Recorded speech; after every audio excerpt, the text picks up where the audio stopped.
you got very seriously into motorcycles at some point. Yeah. That was for a role. I learned to ride bikes for a role. The first thing I did with Elle called Young Ones that Jake Paltrow directed with me and Elle and Cody Smith-McPhee and Michael Shannon. A great group. But yeah, my character rode motorcycles in that.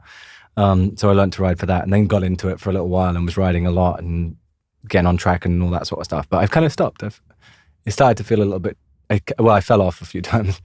So that started to feel a little bit dangerous. And then I got more into car racing. So I've been doing more of that because it feels a little bit safer. Yes. You're in a cage. Yeah, you got a whole roll cage, helmet. I mean, you wear a helmet obviously on the bikes, but you've also got this hands device. Have you heard of this? The hand, I think it stands for head and neck saver.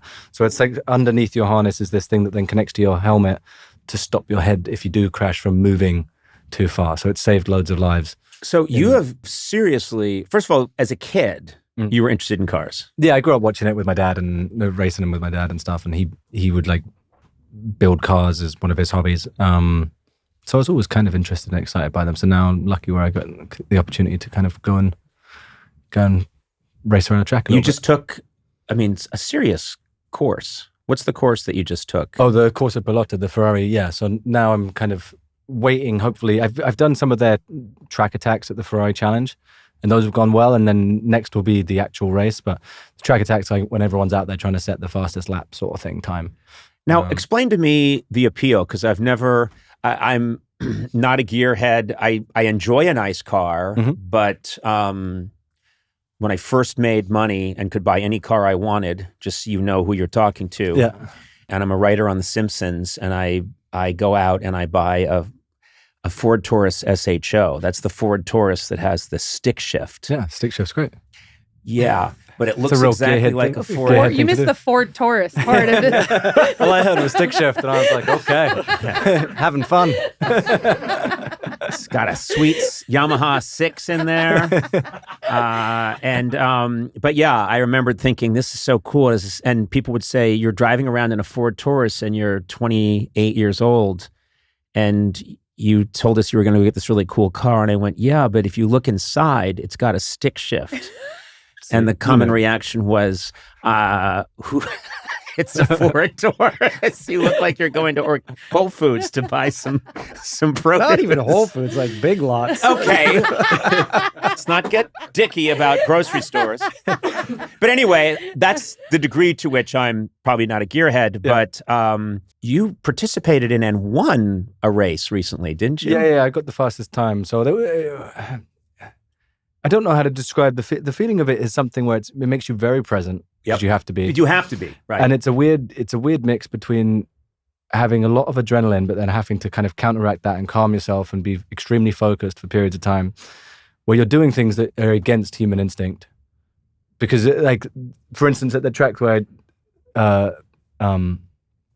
you're kind of coming up through turns 2 and 3, and it's blind, and so you can't see where you're going, and you have to keep your foot pinned to the floor, and you're going about 130, 40 miles accelerating into the curves. And you're going up, you're turning left, but you can't see exactly where you're aiming to come out, and then there's walls on either side, so you're going through there at like 140. And it all goes well, luckily for me this time, and everything was fine. But there's a weird feeling where you're like half of the muscles in your leg are trying to pull up and stop you from doing it, and the other half are like overriding it. Oh my God. To be like, no, you have to do that to get quick. And then it's but then once you've done it once, you can do it again, and then you keep on building up, and you start to get muscle memory, and you start to feel the car, and you don't become one with the car. That's such a stupid thing to say, but you start to. I did with the Taurus. I had sex with my Taurus. Oh, God. Was that not clear? Wait a minute. Never mind. The car was not on when I became one. My car was not even on, and I was not in it when I became one with it. Stick shift? I thought it was fair. I thought it was fairly clear by the way you're talking about it. I'm going to keep explaining what happened. Well,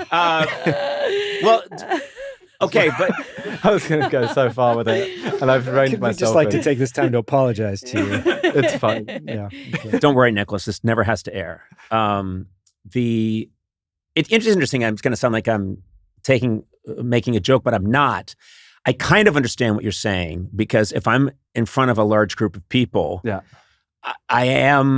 is an adrenaline rush, and I am sometimes doing things that are against my better nature. Right. But I also think this is going to be really funny if I do this thing that's potentially quite embarrassing or foolish.